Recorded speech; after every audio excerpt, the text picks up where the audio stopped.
today's episode of Messy Houses. Yeah, I mean, how cute is this dining space? And this is the state of our kitchen, which I'm sure you've seen in my other vlogs. What happens when you keep doing laundry when you don't put away your other laundry?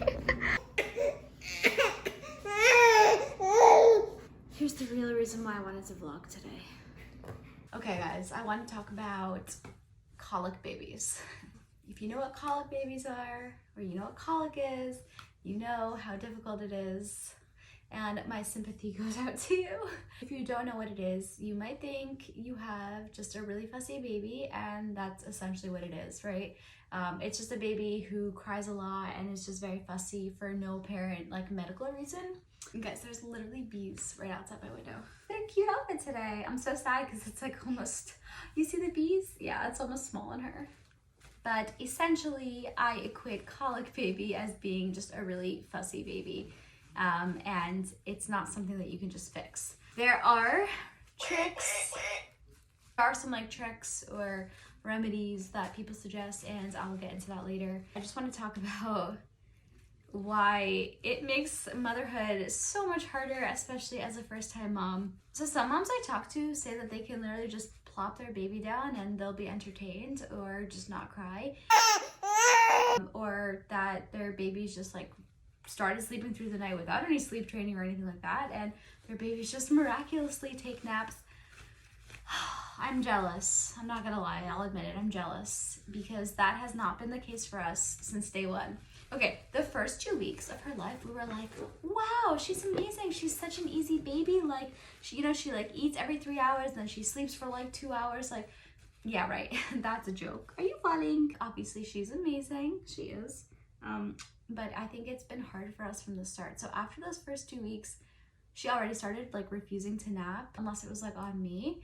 And okay, that's kind of normal, right? Newborns want to be next to their moms or just next to people in general, and feel the warmth. And so I understood that, which by the way, I didn't know, and I didn't know that it was going to be that hard. Nobody told me, nobody prepared me for that, but whatever, that's another topic. But yeah, she just only wanted to nap with me, and she didn't really like being put down. I remember my mom was yeah, put her down, she's gonna get used to being in your arms. And then everyone else was no, you can't spoil a baby. And it turns out, I don't know if you can spoil them, but either way, she still likes only being in my arms. After the first month, I'm okay, this is normal. Newborns like to be in their mom's arms. Come 2 months, and she starts getting a little easier. She starts napping a little more in her bassinet, not in my arms. And we're wow, okay, yeah, things are getting better. Then around I don't know, maybe 6 weeks, she just starts crying all the time. No matter what she's doing, unless I'm holding her and walking. Crying all the time. I never knew what was wrong. I kept texting the pediatrician is something wrong? We brought her in a couple times. She wasn't spitting up or anything. She didn't seem like she had gas. Because in the first 4 weeks, I think she had gas, and you could tell because she was scrunching up this, and pushing. She didn't seem like she was in pain. She was just crying. She was unhappy. I'm sorry. And yeah, this went on for quite a while, and I will say she's still not the easiest baby, but she doesn't cry all the time, which is great. She's definitely happy a lot.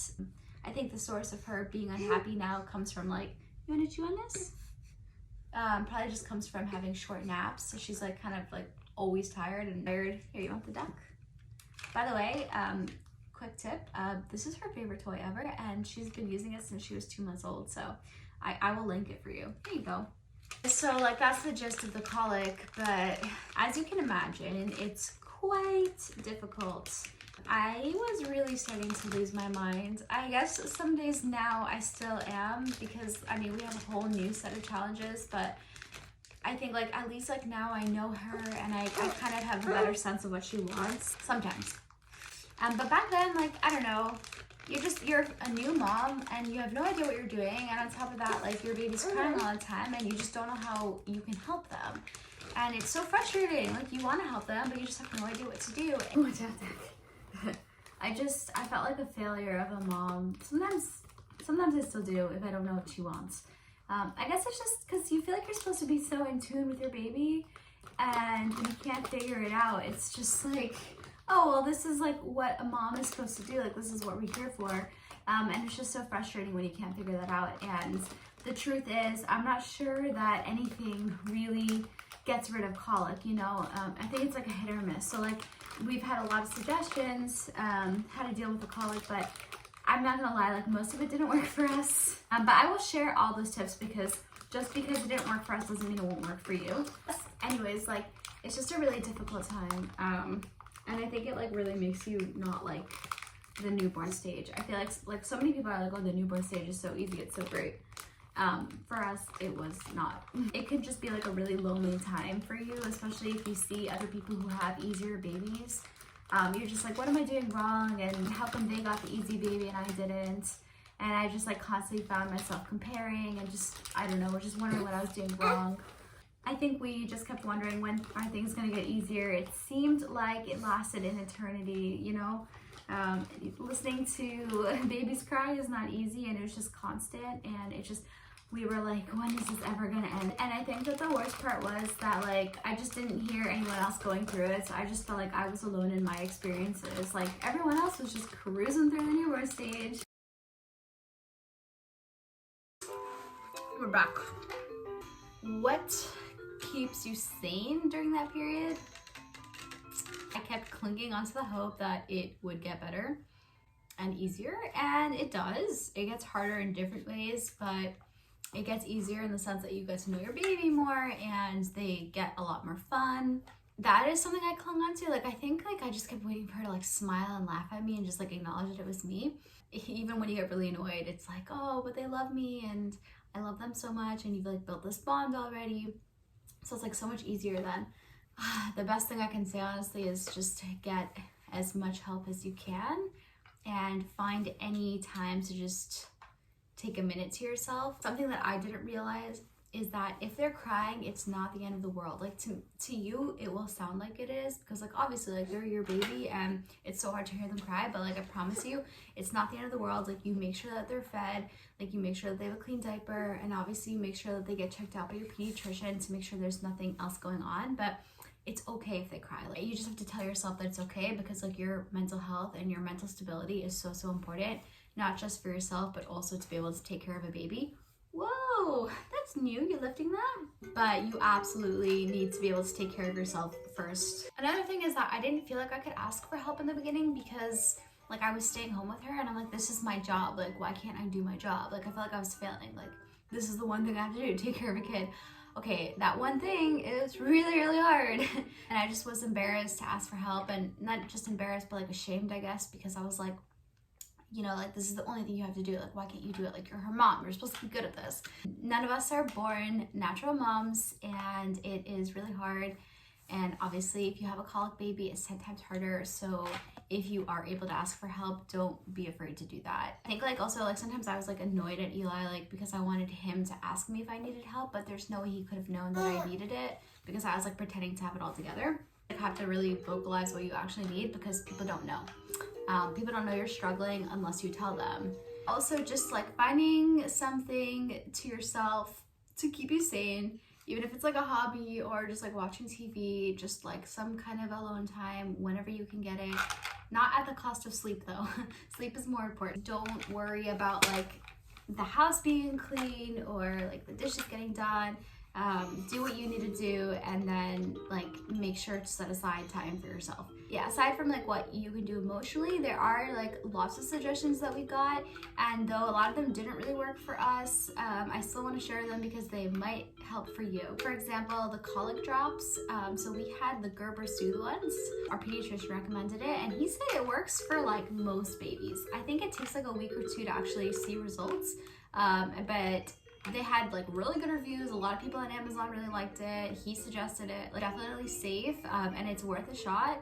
They are kind of pricey, but like obviously if it helps with your colic, like it's 100% worth it. Something that probably got me able to even do anything or move around the house without like holding her 24/7 is the Solly wrap. It doesn't have to be a Solly wrap specifically, just a carrier. People say that these are good for colic babies. So yeah, I got this one, then I got a second one. That's, let me see what this is. Baby Catan. Yeah, I got this one. I've never actually used it in the end because I accidentally got a size too big. For reference, I'm like 5'1" and like 130 pounds right now, and I got a small and it was a little too big for me. Ooh, what's this? Something that helped her calm down a little bit was being outside. It still works really well. Really? It still helps us a lot, just going for a walk. Sometimes if she wouldn't sleep, that was one of the only ways we could get her to sleep. Guys, I'm trying to sit down and vlog this, but she is not having it. See, yes, number one recommendation really is giving them a passy and walking around with them for hours and hours and hours until your legs really hurt. But realistically, that's what ended up happening most of the time. I just want to end on a sympathy note, which is just, I'm so sorry if you do have a colic baby or just a difficult baby. Oh my gosh, it's hard. I'm with you. We're together in it. If your baby does have colic or is a fussy baby, it's not your fault, okay? Like, if you've got them checked out and everything's fine, it's not your fault. I know, like, people will say, like, oh, the babies can feel your stress, and I think that that's true. But, like, to say, like, oh, just stop being stressed, like, come on. Like, that's, like, ridiculous. Like, we are stressed. We're tired. It's hard. So just, I think, really just let yourself, sorry if there's so much noise in the back. I think personally you should allow yourself to feel those emotions, because I think that the more you try to push them back, the harder they're going to want to come out.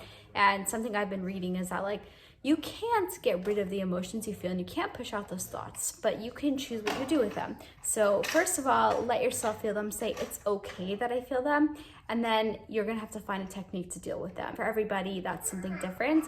If that means time for yourself, or if that just means like getting help, or honestly, like if none of those things are an option for you, then it's just doing some meditation at night, learning how to breathe through it, and just telling yourself that you will get through this, and you are doing such a hard but amazing job. And like, look at this child that you are raising. Like, look at this child. You are doing so good, okay? And you're doing the best you can, and just acknowledging that, I think, is so much better. As always, please like and subscribe. Really.